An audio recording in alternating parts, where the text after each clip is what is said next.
Mercedes team boss Toto Wolff apologised to Lewis Hamilton for providing him with an undrivable car on a terrible day for the team at Imola. Hamilton was left stuck outside the points throughout the Emilia-Romagna Grand Prix, finding himself lapped by eventual race winner Max Verstappen on his way to a disappointing P13 finish. The result was only the second time since the 2013 Spanish Grand Prix that Hamilton has been a classified finisher outside of the points, alongside his P15 in Azerbaijan last season after his lockup at the restart. While teammate George Russell jumped up 5 places on the first lap, the 7-time world champion could not make the same headway and found himself stuck behind both Lance Stroll and Pierre Gasly for the vast majority of the race, with a slow pit stop dropping him even further down the order. As such, Wolff offered an apology over team radio after crossing the line. "Lewis, hi, sorry for what you have needed to drive today. I know that this is undrivable and not what we deserve to score as a result," he said. "So we'll move from there, but this was a terrible race." "No worries, Toto," a forlorn-sounding Hamilton replied. "Let's keep working hard." "Really bad," Wolff then replied to Sky Sports Formula One when asked about Hamilton's race. "We got squeezed by the Alpine, the other 2 cars, Esteban Ocon and Gasly, undercut, and there's just no overtaking when you're not in a DRS train. We saw with George where the car can drive if you're in free air, but we are not good enough for a world champion, not worthy for a world champion. We just need to fix the car." Russell brought home a solid result for the Silver Arrows in the end, moving up to P4 after Charles Leclerc's late spin at Imola, with a 12-point haul representing the best possible individual outcome for Mercedes after arguably their worst weekend of the season so far. "George really drove well considering the car that he had underneath him," Wolff said. "We missed on adjusting his front flap. That means he had a car that was set up for wet, not for dry, and he held on well. Really, really good drive." Mercedes are well aware of the task in front of them to get a handle on the porpoising on their car, with the level of bouncing proving both uncomfortable for the drivers and compounding the overall lack of speed in the W13 compared to Ferrari and Red Bull. And Wolff knows that's where a solution needs to be found in time for the inaugural Miami Grand Prix in a fortnight's time. "We're going to look at things for Miami. I think we can really make a step in the understanding of the car. It's another day. We just need to really understand more and bring development onto the car that will fix the bouncing," he concluded. And Andrew Chauvelin, Mercedes trackside engineering director, also had his say on their struggles. "A great drive by George saw us salvage some useful points for 4th place from what has otherwise been a thoroughly disappointing weekend. He made a really good start and managed the transition to dry very well. We had an issue with the front wing adjusters at the pit stop, and he ended up driving the dry stint with the wet aero balance. It was an impressive effort to keep Valtteri behind, but the understeer prevented him from being able to close down the gap to Lando, so he had to settle for 4th. Lewis has had a tough weekend from start to finish, through no fault of his own. The start was okay, and he'd move up to 11th after Daniel and Carlos tangled, but we got undercut on the transition by a couple of cars. Lost a bit of time with a slow stop, and then Esteban, who was released into Lewis's path as they left the pits. The next 44 laps were very frustrating as he was stuck in a DRS train and it was impossible to get through. We know where we are on performance right now, and we know where we need to get to. However, there are a couple of major issues with the car that we can fix.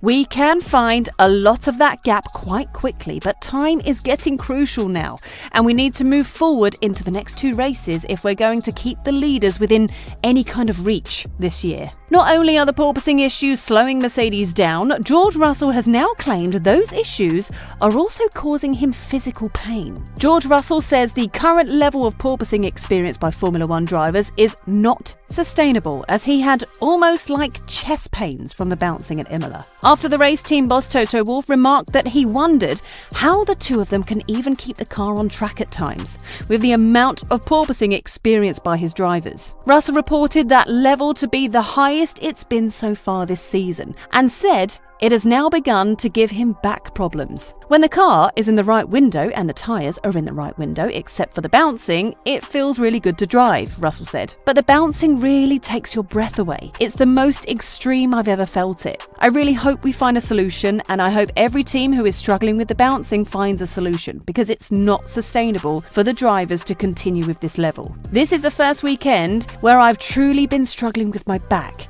and almost like chest pains from the severity of the bouncing, but it's what we have to do to get the fastest lap times out of the car. Russell first reported porpoising problems in the pre-season testing, where he suggested it would be a safety concern at its worst. And 2 weeks ago in Melbourne, he believed it was the most severe he'd experienced prior to the level at Imola. Aston Martin estimates it's losing well over half a second from porpoising woes, and even championship leader Ferrari is grappling with porpoising, even if it doesn't lose nearly as much time as the likes of Mercedes. I think the fundamental issue which overshadows anything is our car is porpoising more than others, Wolff said. And because of the bouncing, we're not able to run it where it should run. That has huge ramifications on the setup, on the tyre grip, etc. One is interlinked to the other. And I think if we were to get on top of the porpoising, we would unlock much more in terms of performance on the car. If we don't get on top of that, then there is a more conventional development path than we have not yet taken. And I want to give us the time to really properly make a decision. And so the search for answers continues for Mercedes, as the issues at the start of the season with the change of regulations don't appear to be getting any better. Stopping short of potentially calling his W13's design a flawed concept, Toto Wolff is open to admitting that what Mercedes have done simply doesn't work with the regulations. With all new technical regulations in play this season, the Formula One grid looks very different to how it did last season, as the teams put out their interpretations of the rules. The new cars are based on ground effect aerodynamics, meaning the floor and its vortexes creates the downforce that pulls the car onto the track. The more downforce, the more speed. But while the likes of Ferrari, the championship leaders, have gone with a thick body with their baby bath side pods, Mercedes went the complete opposite as they introduced zero pods. And that, pundits believe, is a large part of Mercedes' porpoising problem. While most of the teams are suffering with the bouncing to some degree, Mercedes is extreme, even when the car is not at full pace, as the zero pods mean there is nothing helping with the floor's rigidity. It begs the question, has the Brackley squad, yet to win a Grand Prix this season, made a mistake with their design? It's a valid point, Wolff told the BBC. All of the goodness and badness happens mainly on the floor, and we have interesting ideas and concepts that we're exploring that have to find their way onto the car in the next few races. I wouldn't say there is such a thing as a concept being wrong, but there is a part of what we have done that simply doesn't work with the regulations. And what is it? You don't need to throw away the goodness, but if there are fundamental areas that don't allow us to unlock the potential that we believe is in the car, then you need to cut your losses. Wolff, though, is not willing to scrap the concept, especially as the cars are in their infancy, only 4 races into the championship. It would mean you say, where is the baseline now? Said the motorsport boss. Is there a new one we can start on where we believe we can unlock more potential? But if we thought that, we would have done it 5 months ago.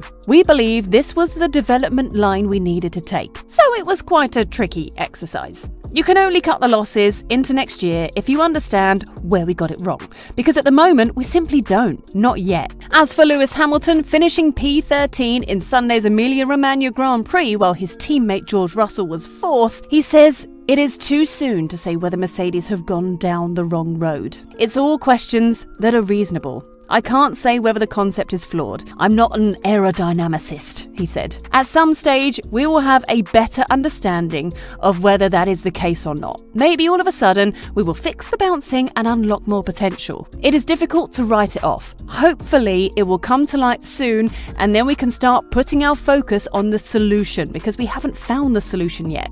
Up next in the racing calendar is the inaugural Miami Grand Prix on May the 6th.